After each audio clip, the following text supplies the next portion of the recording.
Hi all welcome back to another mini vlog. అసలు పెళ్ళయ్యాక life కంప్లీట్గా చేంజ్ అయిపోతుంది కదా. ఇంకా పిల్లలు పుట్టాక అయితే మనకున్న ఇష్టాలు ప్రయారిటీస్ అన్నీ మారిపోతూ ఉంటాయి. ఇంకా నాకైతే నెయ్యి తినడం కాదు కదా, అట్లీస్ట్ ఆ స్మెల్ కూడా అస్సలు నచ్చదు. ఎవరైనా నెయ్యి చేస్తున్నారంటే కూడా చుట్టుపక్కల కూడా నేను ఉండేదాన్ని కాదన్నమాట. అటువంటిది మా పాప పుట్టాక నా హ్యాండ్స్తో నేను నెయ్యి చేయడం అయితే నేర్చుకున్నా.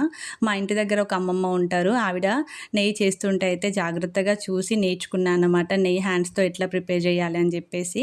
ఇంకా మా బావ వాళ్ళకైతే డైరీ ఫామ్ ఉంటుంది, అక్కడ నుండి అయితే మాకు ప్యూర్ మిల్క్ వస్తాయన్నమాట. సో నేను ఎవ్రీడే అయితే ఆ పాల నుండి మీగడంతా కలెక్ట్ చేసి స్టోర్ చేసి పెట్టుకునేదాన్ని. ఇంకా మీగడతో అయితే నెయ్యి చేసి పక్కన పెట్టుకునేదాన్ని. మా పాప ఏంటంటే ప్రీమేచ్యూర్డ్ బేబీ అన్నమాట. సో తనని నేను చాలా జాగ్రత్తగా చూసుకునేదాన్ని అన్నమాట. తను ఫుడ్ తినడం స్టార్ట్ చేసినప్పటి నుండి అయితే నేను అస్సలు బయట ఫుడ్ అస్సలు పెట్టేదాన్ని కాదు. సెర్లాక్స్, బిస్కెట్స్ అటువంటివి అయితే చాలా దూరంగా ఉండేదాన్ని. నా హ్యాండ్స్తో నేను ప్రిపేర్ చేసిన ఫుడ్ మాత్రమే తనకు పెట్టేదాన్ని.